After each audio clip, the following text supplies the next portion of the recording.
everyone, it's Jack from Cultaholic.com, and it's time to talk about what happened at AEW's Fight for the Fallen from Jacksonville, Florida. Now, before we do so, I just want to give a big shout out to everybody who joined us on the Cultaholic live reaction stream, and of course those who donated as well, because all proceeds are going to Victim Support, a great charity based in the UK, which we thought was in line with the message that AEW were trying to get across with Fight for the Fallen. But for now, let's talk about everything that happened at AEW's third official show, from matches to storyline progression to promos and everything in between. This is what happened at Fight for the Fallen.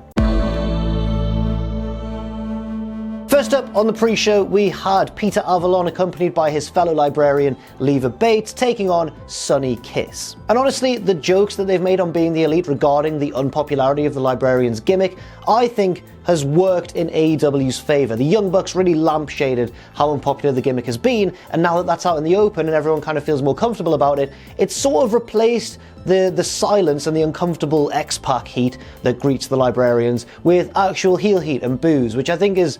well, I didn't expect it to happen, but the Young Bucks seem to have done something very clever there by acknowledging the bad gimmick. You could still question the validity of continuing with the gimmick when it's so unpopular, but it worked a lot better here. They cut a much shorter promo of the librarians, and they were cut off by Sonny Kiss making his big popular entrance, which I think was a good way of handling it. We'll see if the librarian stuff continues to improve heading into All Out, but for now, I thought it was a vast improvement on Fyter Fest's librarian bit. So yeah, you can't really complain with that. This was a pretty decent match, a short one, but it showed off the skills of both Peter Avalon and Sonny Kiss, and Leva Bates on the outside was still very much a babyface despite Peter Avalon being the heel. For example, he knocked Sonny Kiss to the outside at one point, but instead of putting the boots to him as a normal heel manager or like accompanying partner of the heel would do, Leva Bates instead decided to gently roll him back into the ring. So she's very much still a babyface, Peter Avalon still very much a heel. As for the two guys in the ring, they both looked pretty good. This was a nice showcase, especially for Sonny Kiss, who picked up the victory with his split-legged leg drop kind of thing from the second rope. Yeah, good showing from both men, a decent start to the show, and Sonny Kiss's gimmick was massively over with the crowd, which was great to see. Next up, tag team action pitting Dr. Britt Baker and Riho against the debuting team of Shoko, Nakajima and B. Priestley. First thing to mention is that, well, the crowd were really hot for this pre-show, but B. Priestley especially got a huge reaction upon making her entrance. It was quite something to behold, and I think she's probably going to be a pretty big deal in the AEW Women's Division, just based on this reaction alone, and then the stuff that happened after the match too. This was the longer and better of the two pre-show matches, and I've said it loads before in various videos, but again, it's crazy to see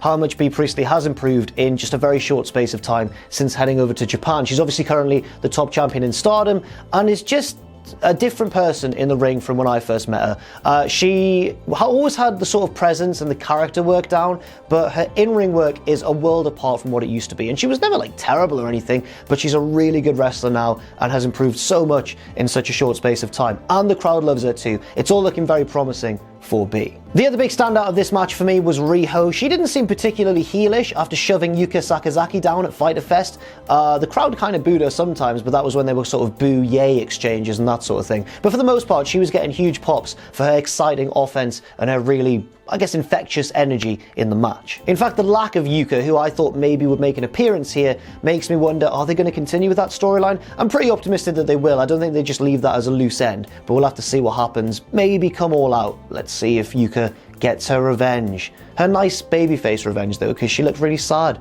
when Riho pushed her down. There are also one or two negatives to bring up as well. For example, at one point Britt Baker ran to the wrong corner to make the tag, which was pretty glaring, but was kind of the sole bad spot of a match that pretty much featured some good wrestling from start to finish. The other big drawback though wasn't the fault of any of the women in the ring, it was a production error, at least on our stream. There started to be like closed captions flashing up and stuff, but not at the bottom of the screen where they would usually live. They were kind of all over the place and sometimes did get in the way and distract from the action, which was, yeah, an unfortunate production error, but thankfully one that didn't return once the main show got underway. Eventually it was Shoko who picked up the win for the debuting team after a little back and forth between her and Riho. She was able to get Hurricane Rana into a pinning predicament and yes, picked up the victory, but the action wasn't done yet because Britt Baker and B. Priestley decided to brawl after the bell. They were separated by their two tag team partners who kind of ushered them to the back, and the crowd were loving it. The crowd were really hot to see, you know, the chance of Britt Baker versus B. Priestley. So I think it's only going to be a matter of time until the two clash in the ring. And Because Britt Baker's been pushed so heavily, even before Double or Nothing, as one of the leading lights of All Elite Wrestling, you have to imagine that they've got the same sort of position earmarked for B as well, if she's going to be put on the same level as Dr. Britt Baker. Just one final order of business before the main show got underway, and that was to bring out Jim Ross, of course, to the whole Boomer Sooner tune and everything, and then we cut to a Cultaholic t-shirt in the crowd. Well done to that man. I owe you a drink. So does Sam. He said he was going to get you one if he ever met you, and I probably will copy him and say that as well. Yeah, we've seen Cultaholic signs and stuff before. We've seen people tweet us with pictures of themselves in a Cultaholic shirt at a WWE event, and we always really appreciate that. But never, I don't think, have we seen a Cultaholic t-shirt on a broadcast and be lingered on for so long. It was awesome. It looked almost deliberate, which sparked a wave of conspiracy theories that Cody Rhodes is the president of Cultaholic, a rumor which I can neither confirm nor deny. No, I can deny it. Cody's not the president. No. Don't ask anymore. Now on to the main show, and the first match was that 6-man tag team match featuring Joey Janela, Jimmy Havoc and Darby Allin against the heel team of MJF, Shawn Spears and Sammy Guevara. I think this was probably one of the stronger matches on the card, not the best match in terms of work rate or anything, but I think maybe on balance, maybe the most fun match of the entire night. It was always going to be interesting to see how Shawn Spears and MJF coexisted on the same team, because of course MJF was one of the men who rushed to Cody's aid when Shawn Spears jumped him last time around.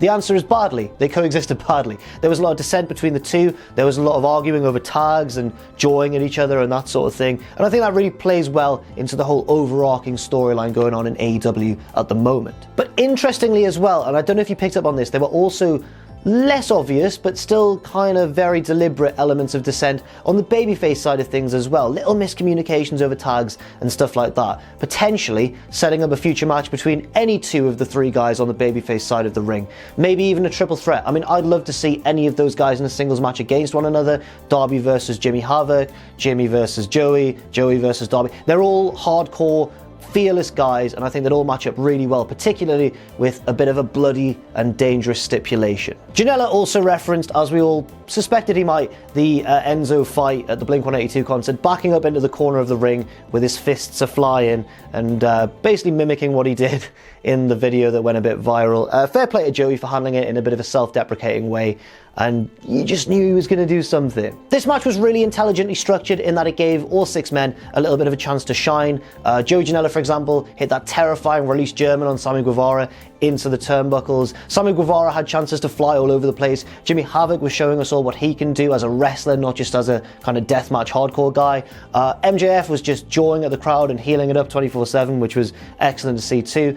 But the main benefactor in my mind was again Darby Allin. Just judging by social media, everybody has immediately seemed to fall in love with this guy. He has that instant connection with the fans. I'm going to compare him to Jeff Hardy. Jeff Hardy has always had this kind of unspoken connection where the fans will just love him unconditionally. And it looks as though Darby Allin, although far less of a megastar than Jeff Hardy is, of course, at the moment, he seems to have that same sort of instant connection. It's really quite something to see. So everybody got a little bit of a chance to shine, but the ending of the match belonged entirely to Shawn Spears. So Joey Janela hit Sammy Guevara with a devastating Death Valley driver on the apron, and then Shawn Spears just took control. He didn't really show much sympathy towards his teammate, instead just dragging Sammy Guevara back into the ring to make the tag. MJF was already in the ring. There was a bit of a miscommunication between the two. There was a bit of an argument, but Shawn Spears ignored his partner and picked up the victory for his team. And then, of course, Spears soaked in the boos of the crowd at the end, and MJF was kind of jawing at him. And it's going to set up something. I can't quite tell what, because I imagine that it's going to be Cody versus Shawn Spears. But however MJF's going to get involved, I'm not certain. I think, and this might be a bit of a bold prediction, but I think that MJF's eventual inevitable betrayal of Cody could come in the form of aligning himself with Shawn Spears. But that's just a wild guess. I don't actually know. Let me know what you think in the comments down below. Next up, Brandi Rhodes versus Allie, which in terms of sheer work rate was one of the weaker matches on the card, but I have to admit I did quite enjoy the storytelling. Brandi did a great job in the build-up of being very disingenuous. She thinks in her mind that she's a babyface, but of course she's actually not. She offered Allie a handshake at the start of the match, which Allie reluctantly, cautiously accepted, and then immediately Awesome Kong's music hit, and here she came to a huge reaction. Immediately, because it's what happened at Double or Nothing, we thought that Awesome Kong was going to be inserted into the match at the last moment, but instead, Brandi just wanted her ringside and used this distraction to try and get the jump on Allie early on, but Allie fought her off. But it has to be said, she was massively distracted by Awesome Kong throughout the match, as anyone would be. I'd be. I'd be bloody terrified. In terms of, wrestling ability, Allie pretty much dominated this match, and it was only because of Awesome Kong's presence and occasional interference that she didn't comfortably beat Brandi Rhodes. That's very much the story that they were trying to get across here, especially towards the end where, like, for example, Kong dragged Brandi's foot under the ropes when she was about to get pinned, or Allie had Brandi in a submission and Brandi was going to tap out, so Kong distracted the referee so he missed the eventual submission, and then I think distracted the ref again so Brandi could rake the eyes, and then eventually she nailed Allie with the bionic spear and picked up the pinfall victory. Given what happened next, I'm not certain if I'd have had Brandi pick up the win. I think I'd have probably given it to Allie instead, but I'll explain what happened anyway because the aftermath of this match was pretty exciting. So after the match, despite having picked up the victory, Brandi put the boots to Allie, beat her down a little bit, and then Awesome Kong set up to finish her off, and Allie was saved by Aja Kong, who stormed to the ring, had a big stare down with Awesome Kong, and set up a future match that I cannot wait to see. I'm 100% fully invested in this. It was a feud that everyone was kind of theorizing about when Awesome Kong showed up on the same card as Aja Kong back at Double or Nothing, but I don't know if any of us actually thought, oh, they might actually pull the trigger on this. And it looks like they're going to. Very excited for that. I don't know how well they'll do given that neither are the youngest in terms of wrestling, but at the same time, it's going to be pretty brutal. Next up, a 3-team tag team match featuring the Dark Order versus Angelico and Jack Evans versus Jungle Boy and Luchasaurus. Now let's try and clean up the stipulation because it did cause a bit of confusion last time around, understandably, because it's quite convoluted.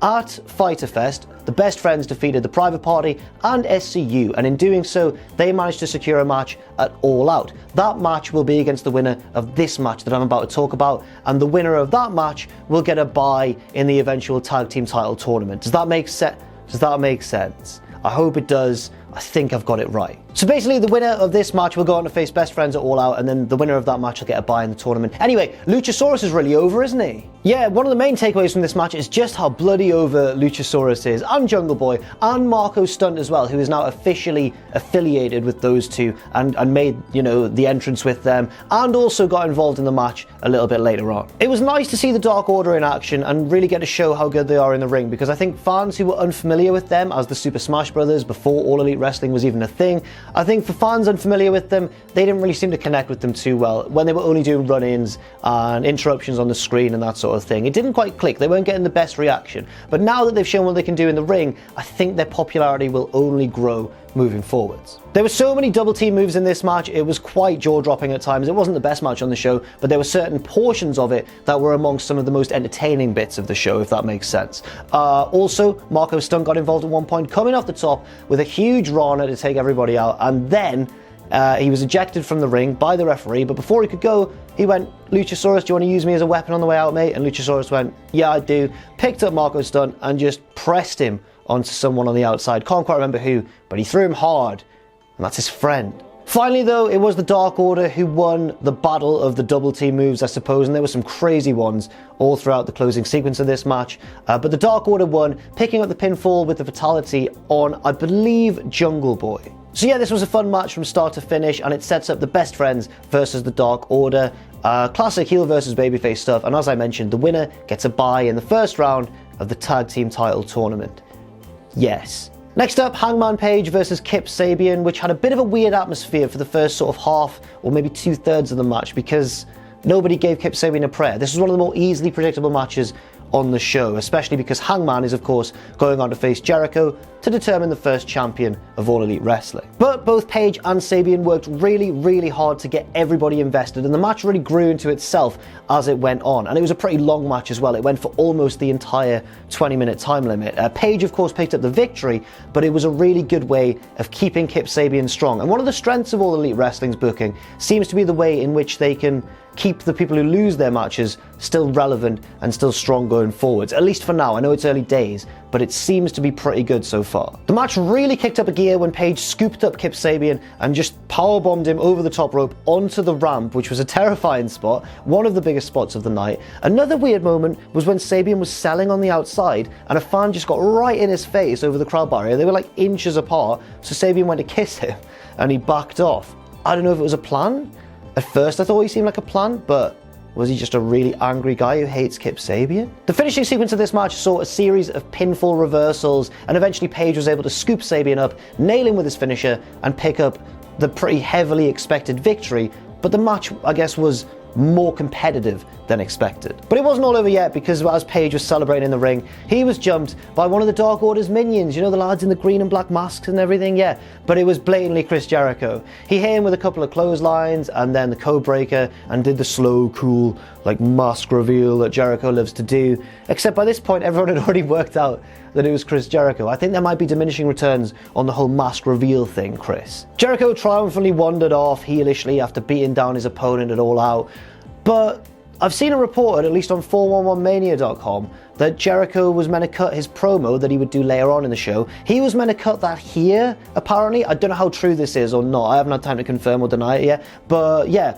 apparently he was meant to cut his promo here after the beatdown and forgot, and that's why he did it later on in the show. Again, I don't know how true that is, but if it is true, it would explain some of the timing issues later on, which I'll talk about in due course. Next up, one of the strongest matches of the night. I think it was probably my second favourite match of the night. Tag team action pitting the Lucha brothers, Pentagon and Fenix, against SCU, represented by Scorpio Sky and Frankie Kazarian, but Christopher Daniels was there with them at ringside. This was one of the hottest crowd reactions of the night. Both teams were really over with the crowd. They were dueling taunts early on and dueling chants and that sort of thing. Pentagon did his whole slowly taking off of the glove, throw it to the referee, do the Zero Miedo thing, but the referee dropped the glove. So wisely, she threw it back to Pentagon and he did it again and she caught it. Nice little bit of improvisation there from the ref, which I think helped prevent her from getting too much heat for dropping the glove, really. Sometimes wrestling's silly, and sometimes silly things can turn a crowd against you, but she handled it really well. Once all the taunts were out of the way, there were some big exchanges of strikes and some thunderous chops from the Lucha brothers.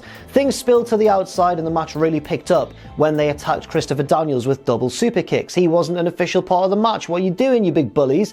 Daniels got his own back with a springboard moonsault from the apron back to the outside of the ring, and the referee kicked him out, but it was a really nice spot, and it was nice to see Daniels get involved physically because he's just such a smooth wrestler, even at his relatively advanced age. There were sling blades and super kicks and more chops and just double team moves and everything you'd expect from two excellent tag teams, two of the very best tag teams in the world today. But it was the Lucha brothers who eventually picked up the victory with the sort of double stomp into the package pile driver combination of their signature moves.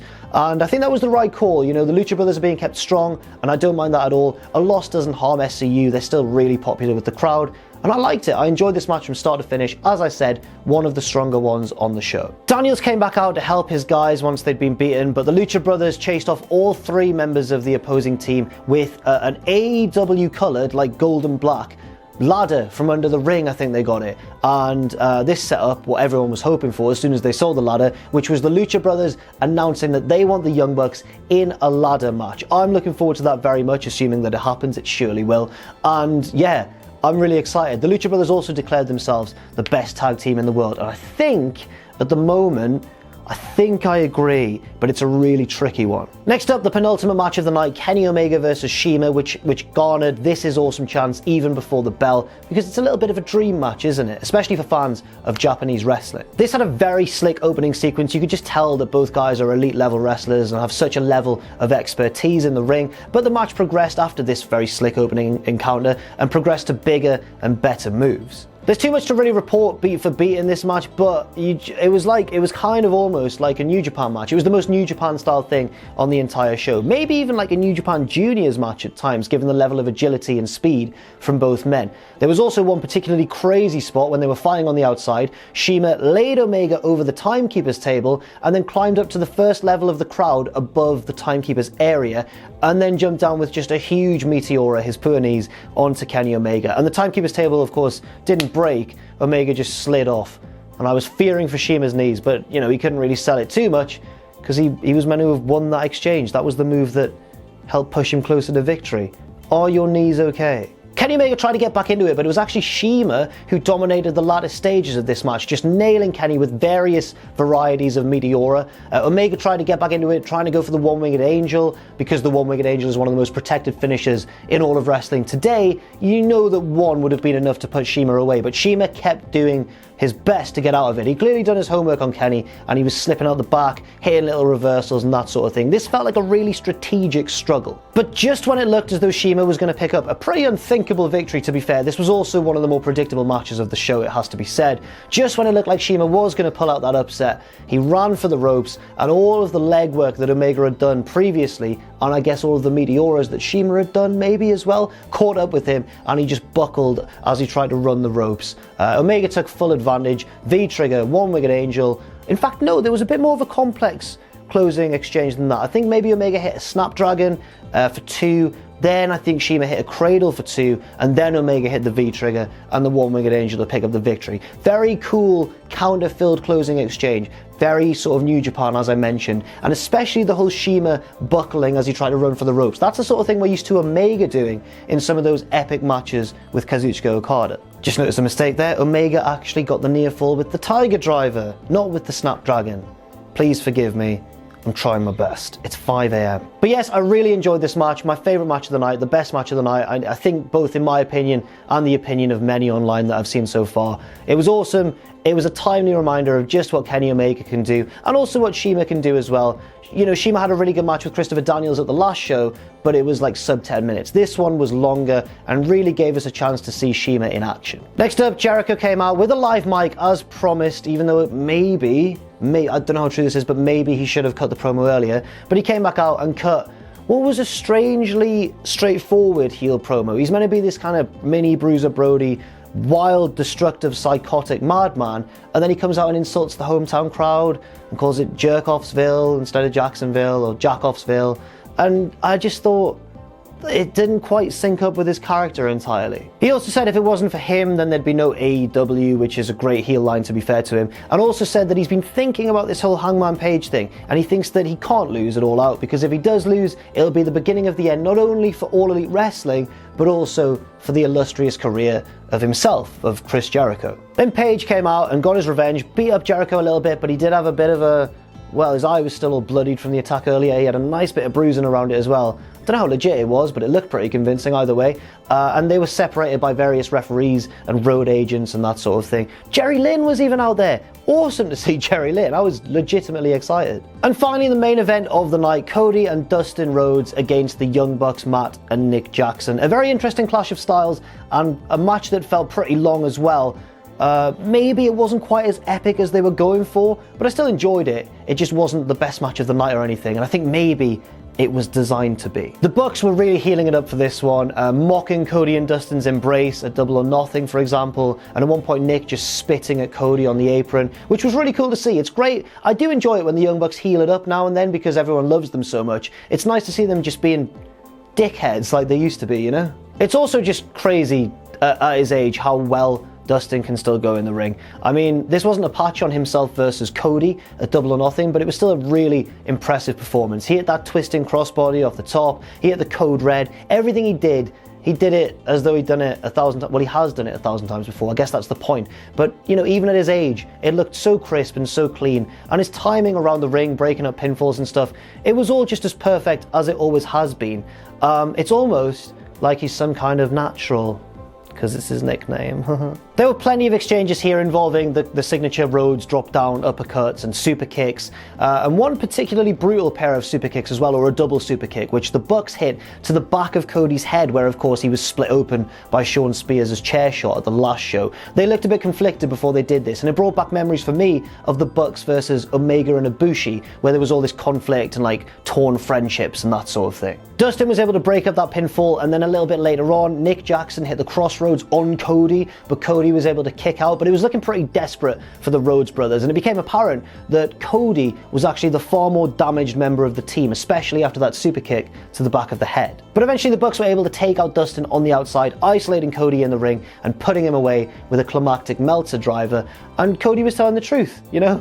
He really did need his older brother, and when the chips were down, it was actually Cody who lost the match for his team. It was a really interesting way of doing it, but one that I think I kind of liked. And then after the match, some weirdness happened that we have to talk about. So I don't know what the original plan was, but the Bucks got on the mic and cut a promo where basically they were trying to reconcile with Cody and Dustin and said, look, we were dicks in the build up to this match, but it was all in the spirit of competition, you know, and you guys are one of the best tag teams we've ever faced anywhere. There was a little shot at WWE as well with the Bucks saying, oh, Also, we hadn't done enough research on you because we don't really watch too much of that other product. And everyone went, oh. But generally, the tone of this promo was one of reconciliation and sportsmanship. But mid-promo, with Matt still on the mic, they were cut off by Kenny Omega, who came out leading, Brandi and Luchasaurus and Jungle Boy with a big check. It was the whole closing ceremony where they revealed how much they'd raised for charity. And Matt was clearly taken legitimately by surprise here. He went, oh, I guess we're running short on time.